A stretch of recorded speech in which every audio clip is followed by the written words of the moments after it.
Ici Europe 1. 16h-18h sur Europe 1. Stéphane Bern et Mathieu Noël. Historiquement vôtre. Historiquement vôtre, Oui, c'est raconter Qu'est-ce que l'histoire c'est, historiquement sans vôtre se la raconter. Ah, c'est bien ça. Nous parlons de trois personnages qui n'étaient pas censés se rencontrer, n'avaient pas rendez-vous dans le studio d'Europe 1, et pour autant ils ont un point en commun. Celui d'être Mata aujourd'hui. Hari, Ian Fleming, à votre avis? L'espionnage, ça vous dit? c'est l'espionnage. L'espionnage. C'est l'espionnage, exactement. mais là, on entre dans une partie de l'émission. Oui, c'est une espionne. C'est une espionne pour nous. Elle espionne pour nous l'intimité des grands de ce monde. Et aujourd'hui, une belle histoire d'amour au Mexique. Vous nous entraînez au Mexique retrouver ce bon vieux Trotsky. Oh, une histoire d'amour, c'est plutôt une histoire de fesses, hein, vous l'allez voir, encore mieux. messieurs. Mais je Alors, croyais que vous, la prude, vous n'aimiez pas raconter ce genre de oui, mais choses. moi je suis comme Mata Hari, hein, je suis en service commandé, je fais ce qu'on me demande. C'est bien. Alors je suis pas très loin d'ailleurs de vos histoires d'espions parce que quand Trotsky a été banni d'Union soviétique en 1929 par Staline, eh bien il était considéré comme un traître et un espion. Donc partout où il allait, il était devancé par cette réputation et c'était très risqué pour les pays qui l'accueillaient. Ce qui fait que de la minute où il a quitté l'Union soviétique en 29 et entre 29 et 37, eh ben il ne cesse d'errer de pays en pays avec son épouse Natalia Sedova et malheureusement chacune de ces escales se termine par une expulsion parce que pour un pays c'est quand même un cadeau empoisonné, c'est de la nitroglycérine d'avoir Trotsky chez soi.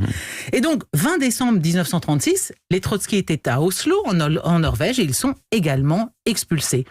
Alors au Mexique, oui, on est bien loin d'Oslo. Diego Rivera, vous savez, ce grand peintre muraliste mexicain, mais qui est surtout un communiste convaincu et dont Trotsky est l'idole sur Terre, eh bien, il va intervenir auprès du président mexicain Carreras en lui disant, écoutez, il faut absolument qu'on reçoive les Trotsky et ils ne savent plus où aller. À l'époque, le Mexique est une terre d'asile pour les antifascistes, donc Trotsky va venir au Mexique. On va juste lui demander de s'engager à ne pas se mêler des affaires politiques du Mexique. On est quand même un peu méfiant. C'était ça la peur principale, c'est qu'il fasse un coup un peu à la Lénine. Autrefois, vous savez l'histoire du wagon plombé, on avait peur qu'il vienne semer la mauvaise parole dans le pays. Donc, après 20 jours de mer, le bateau norvégien qui s'appelle le Rut, ou le Rut, ça s'invente pas, alors sur lequel voyagent les Trotsky, arrive dans le petit port de Tempico le 9 janvier 1937. Et ce jour-là, Diego Rivera, le peintre, donc, qui l'a fait venir, qui aurait vraiment souhaité venir l'accueillir, est hospitalisé, donc il ne peut pas se rendre sur place tout seul, et il envoie sa femme. Et sa femme n'est autre que Frida Kahlo. Elle a 30 ans, c'est déjà une artiste peintre reconnue, et elle est mariée depuis 8 ans à Diego Rivera, qui lui a 21 ans de plus qu'elle, quand même. Frida, vous voyez tous comment est Frida Kahlo, naturellement. Surtout, elle est redevenue très, très à la mode ces dernières années. On la voit partout. Il y a tout un merchandising autour de sa figure et de ses œuvres. Elle est très belle. Elle a une beauté assez particulière parce qu'elle a des ascendances à la fois indiennes, espagnoles, allemandes. C'est quand même un étrange mélange. Bon, on le sait, depuis l'âge de 19 ans, elle passe sa vie au lit parce que quand elle était enfant, elle a eu la polio. Mais en plus de cela, elle a eu un très grave accident dans un autobus qui fait qu'elle a passé de longues heures extrêmement douloureuses à peindre depuis son lit. Donc, dès qu'elle peut mener une vie normale, alors là, c'est vive la vie. Elle aime le vin, elle aime manger, elle aime le sexe, elle aime les hommes, elle aime les femmes aussi. On lui a prêté une aventure avec Joséphine Baker quand elle vient en Europe pour rencontrer les surréalistes. Alors là, arrivée du Rut, ce bateau qui arrive d'Oslo, il y a une très célèbre photo de cette arrivée. On y voit Trotsky, 58 ans, lorgné avec gourmandise sur Frida, qui n'en a que 30. Il y a sa femme, il y a Natalia Sedova qui est à côté, mais c'est pas grave. On partage tout dans le communisme. Il vient juste d'arriver. Ah oui, on partage tout, vous avez raison. Alors on met un train présidentiel à leur disposition, puis 2 grosses voitures américaines, et on les emmène à la Casa Azul, qui est la Maison Bleue, la fameuse maison où est née Frida le 6 août 1907 et où elle habite avec son peintre de mari. Trotsky s'y installe, il se met à travailler, promenade, excursion dans la région, il se découvre une passion pour les cactus et l'équitation, qu'est-ce que vous voulez, et puis pour Christina, la sœur de Frida. Mais progressivement, Frida va faire sa conquête. Alors, on les voit faire des promenades bras dessus, bras dessous, ils vont au cinéma. Et ce qu'il aime chez elle, c'est sa liberté d'esprit. Puis aussi, elle est assez homasse, elle jure comme un charretier. C'est quand même une femme très, très libre. Il lui écrit des mots en anglais pour que sa femme, surtout Natalia, ne puisse pas les lire. Un peu comme Victor Hugo qui écrit ses carnets noirs en Volapuc.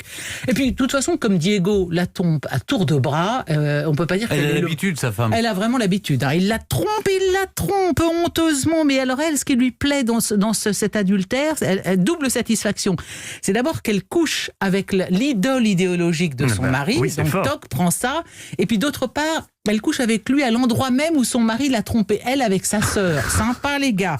Alors bon, donc c'est quoi cette famille dont vous oui, nous parlez? écoutez, c'est caliente. Qu'est-ce que vous voulez? Alors, quand Trotsky part se cacher à 100 km de là, elle les rejoint. Mais quand je vous dis cette aventure va durer 6 mois, donc c'est trépidant, c'est torride, mais au bout de 6 mois, ils en ont déjà marre tous les deux, donc elle couche avec son garde du corps, et lui, il fait des avances à une jeune fille du quartier. Mais alors, ils vont quand même rester proches, malgré tout, et on connaît la suite, hein, bien sûr, Trotsky qui va se barricader dans une autre maison, pas loin de la Casa Azul, une maison transformée en camp retranché. Il va faire l'objet d'une première tentative d'attentat.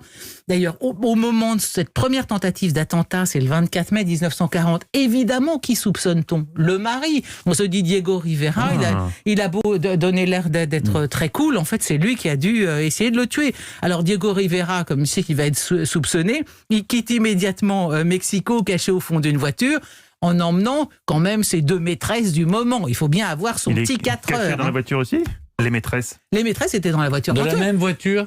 Il y en avait une qui conduisait, une qui klaxonnait, et lui, il était caché dans le coffre. Voilà, c'est ça, messieurs, s'il faut tout vous expliquer. Alors c'est incroyable. ça finit quand même très mal, parce que comme vous le savez, d'abord Frida et Diego Rivera, ils vont divorcer, puis se remarier derrière. Et évidemment, la triste fin, nous la connaissons tous, c'est que le 20 août 40, eh bien, Ramon Mercader tue Trotsky à coups de piolet. Et quand même, messieurs, je voudrais vous faire savoir que les derniers mots de Trotsky ont été pour sa femme Natalia Sedova, à qui il a dit « je t'aime ». Alors il a dû le dire en russe, alors, je le dis Lyuba, un truc comme ça. Non, il y a Tibia Lubliou. Il y a Tibia Lubliou. Ce qui prouve qu'on peut être à la fois, comme le dit Oscar Wilde, infidèle et constant. Et en tout cas, Frida Kahlo, elle, a confié juste avant sa mort en 1954 que sa rencontre avec Trotsky avait été la période la plus heureuse de sa vie et la plus féconde. Donc c'est quand même une histoire qui a compté. Vous avez raison. C'est la raison pour laquelle vous nous l'avez raconté. Merci beaucoup, Clémentine Portier-Kaltenbach. Merci, et surtout vous restez avec nous, Clémentine, car chaque jour, vers 5h-10, vous nous aidez à vérifier les réelles compétences de Stéphane en histoire grâce à l'épreuve du quiz. Et comme il n'y a pas tous les jours des questions sur les hot dogs et les Doritos, Stéphane repart souvent bredouille.